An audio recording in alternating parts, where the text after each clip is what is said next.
Outdoor workers are among those in the direct line of the sun's rays on a daily basis. So how are they coping in this heat?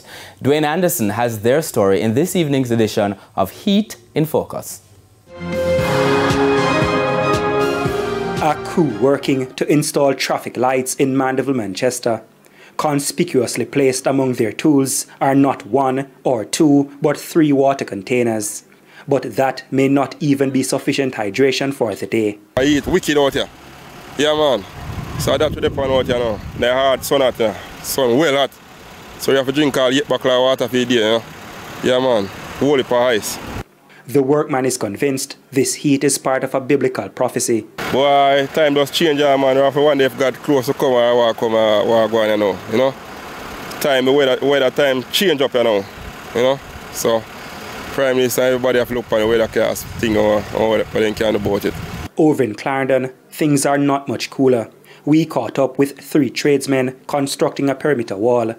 The lead tradesman on the site says he's an aspiring artist. Grandma juggle and them kick away your basket and take this thing for joke at them, the things that them laugh with. He has contemplated leaving the construction industry to pursue his musical career. Two the sun beat one night time start coming out spirit. I say, yo, I can't do no more.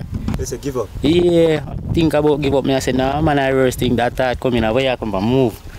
Strong we say. Yeah man, I move forward. I'm just persistent. I'm just wholly Gideon. But him giving up would also make the local labour shortage for skilled workers even worse.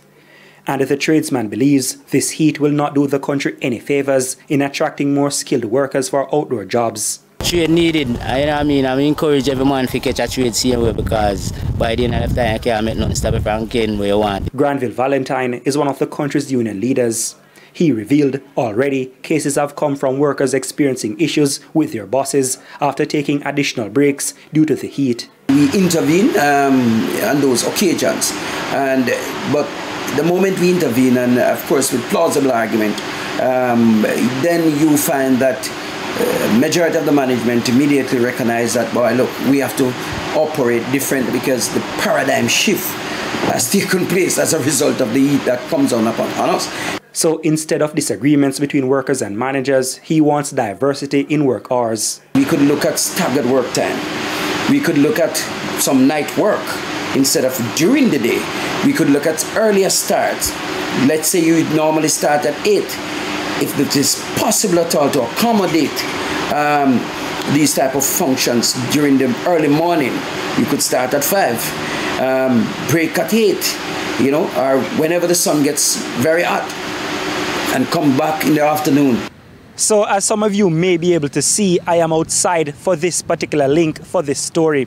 Now you may also notice that I'm wearing a black and grey shirt. Now black is a no-no in this dry and hot time. That's because black is a shade and black absorbs a lot of heat.